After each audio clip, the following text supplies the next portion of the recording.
기뻐하리라. 아멘. 좋은 아침입니다. 우리는 어제 새벽에 다윗이 은혜를 베푼 여러 부류의 사람들에 대해 살펴보았습니다. 먼저는 압살롬의 반란을 지지했던 유다 족속에게 베푼 은혜입니다.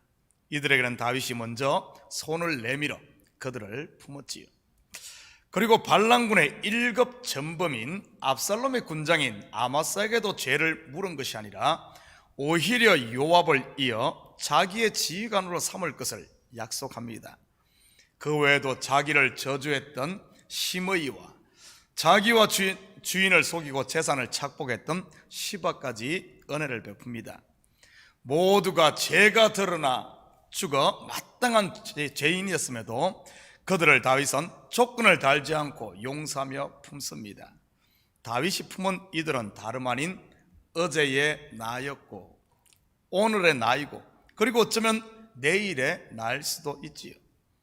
그런데 이런 사람만 있었던 것은 아닙니다. 오늘 본문에 소개되는 또 한 사람은 이들과는 좀 차원이 다른 사람들이지요. 바로 사울의 손자 머비보셋입니다. 어떻게 이 사람이 이들과는 차원이 다른지 같이 살펴보겠습니다. 24절입니다. 사울의 손자 머비보셋이 내려와 왕을 맞으니 그는 왕이 떠난 날부터 평안히 돌아온 날까지 그의 발을 맵시내지 아니하며 그의 수염을 깎지 아니하며 옷을 빨지 아니하였더라. 앞에 소개한 여러 부류의 사람들이 왕을 모시겠다고 앞다투어 요단강까지 먼저 찾아온 반면 머비보셋은 가장 늦게 다윗을 찾아옵니다. 아마 그의 두 다리를 절었기에 그동이 불편했겠지요. 그런데 성경저자는 머비보셋이 그동안 어떠한 삶을 살았는지 소개를 합니다.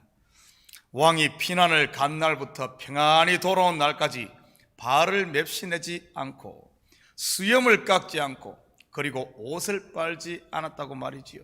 무슨 뜻인 것 같습니까? 발을 맵시내지 않았다는 말은 압살롬을 피해 맨발로 감람산을 넘던 다윗왕과 마음을 함께 했음을 말하는 것이지요. 수염을 깎지 않고 옷을 빨지 않았음도 마찬가지로 피난길에 있는 왕과 같이 했음을 말하는 것입니다.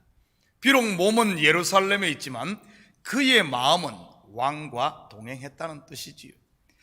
구속 역사의 관점에서 말한다면 예수님께서 십자가를 지셨듯이 머비보셋 또한 자기의 십자가를 졌다는 의미입니다.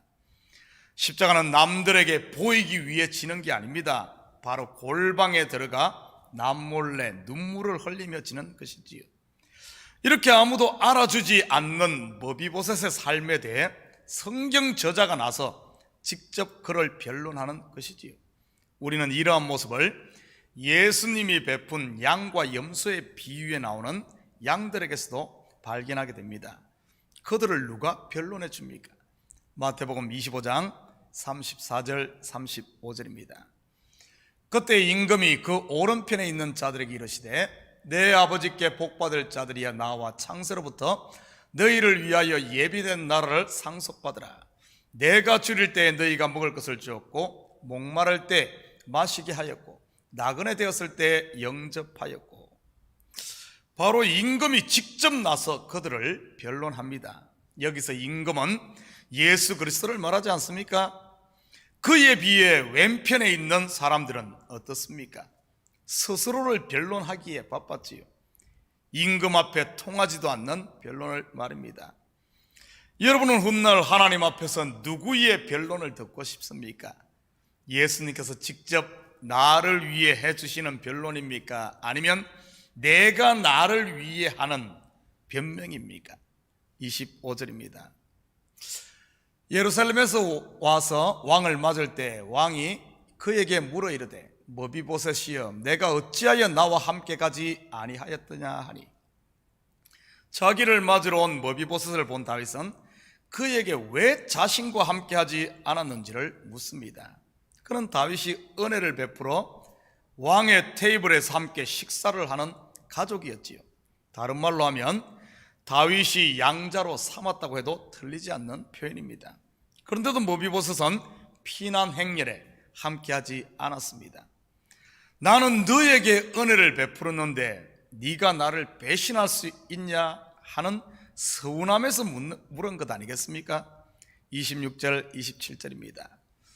대답하되 내 주 왕이여 왕의 종인 나는 다리를 절므로 내 나귀의 안장을 지워 그 위에 타고 왕과 함께 가리 하였더니 내 종이 나를 속이고 종인 나를 내 주 왕께 모함하였나이다.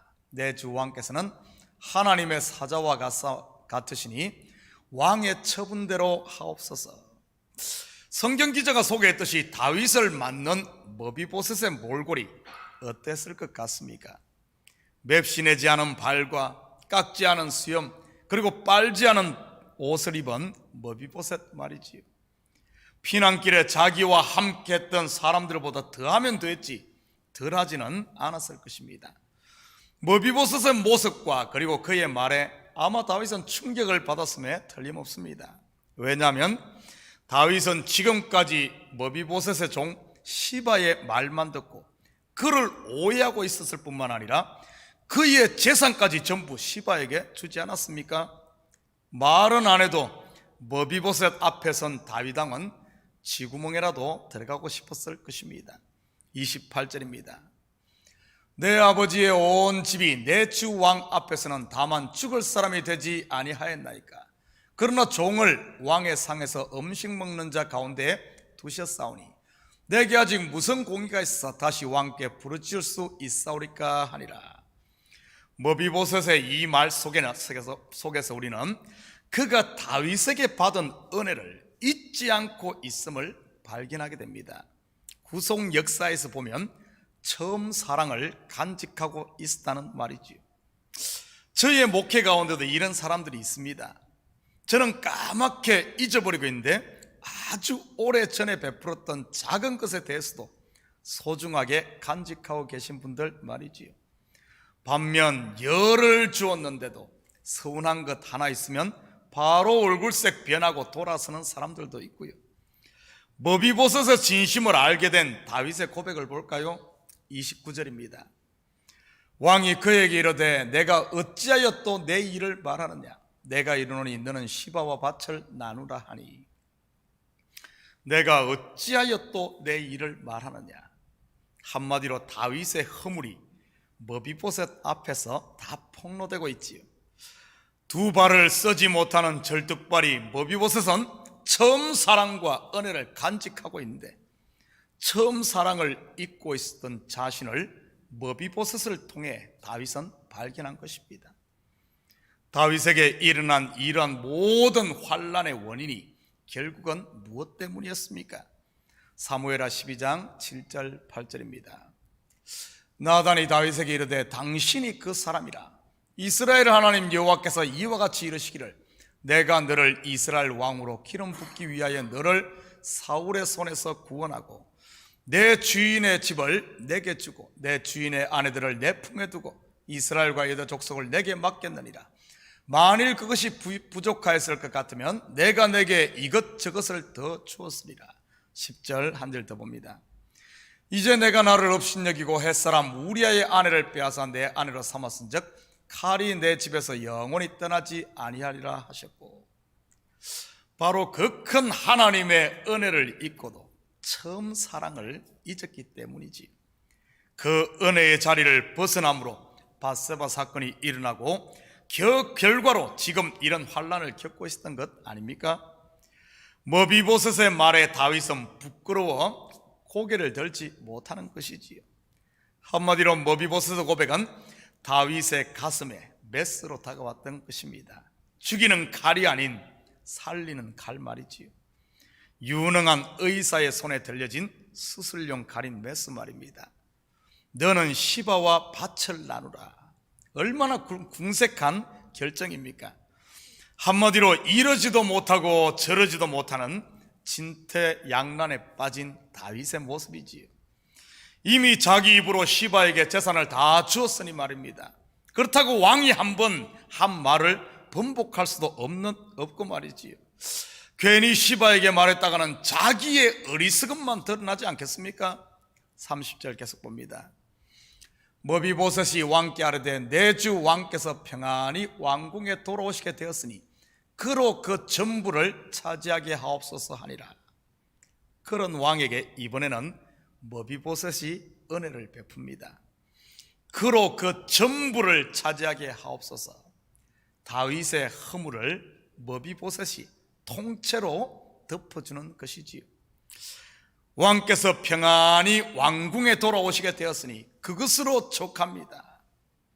은혜를 정말 은혜로 아는 사람의 고백 아닙니까? 두 다리를 잃었음에도 은혜를 은혜로 아는 머비보셋, 바로 우리의 모습이 되어야 되지 않을까요? 우리는 성경에서 또 한 사람의 머비보셋을 만나볼 수 있습니다. 바로 야곱입니다. 그는 야복 강가에서 하나님의 천사와 씨름하다가 한쪽 다리를 잃습니다. 그에게 있어 나머지 한쪽 다리는 무엇이겠습니까? 바로 12아들이지요. 그런데 그 다리마저 잃게 됩니다. 제일 먼저 잃은 아들이 요셉이고 그 뒤에 애굽의 곡식을 사러 간 10아들 포함해서 마지막으로 잃은 아들이 베냐민입니다. 창세기 43장 14절입니다. 전능하신 하나님께서 그 사람 앞에서 너에게 은혜를 베푸사 그 사람으로 너희 다른 형제와 베냐민을 돌려보내게 하시기를 원하노라. 내가 자식을 잃게 되면 이르리로다.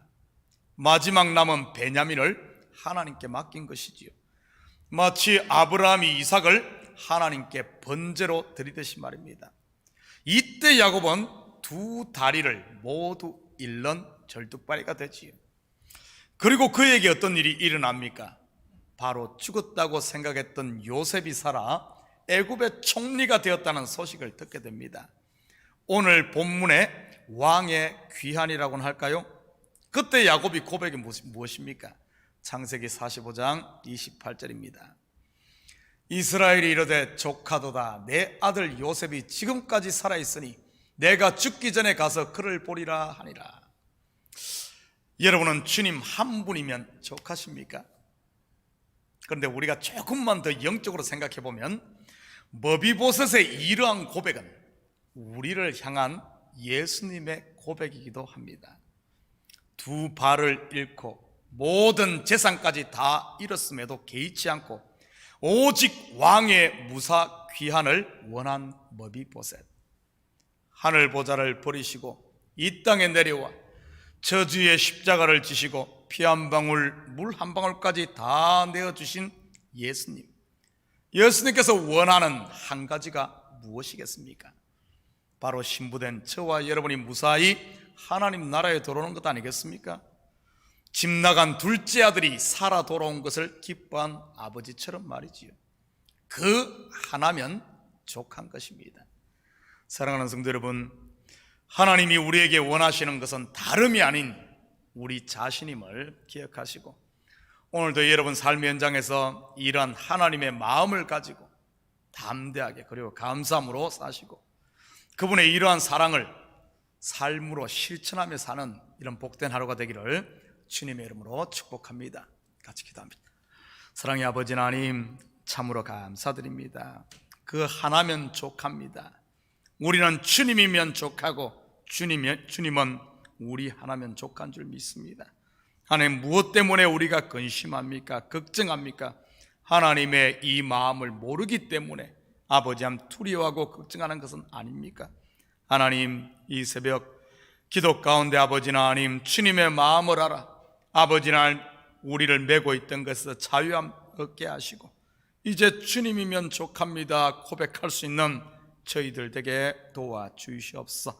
아버지 하나님, 머비보셋의 참 은혜를 아는 이 마음이 우리 마음에 있게 하시고 첫사랑을 잃어버리는 것이 아니라 항상 첫사랑, 첫 은혜를 간직하며 그 힘으로 오늘도 승리하며 살게 도와주시옵소서. 감사드리며 예수님의 이름으로 기도드립니다. 아멘.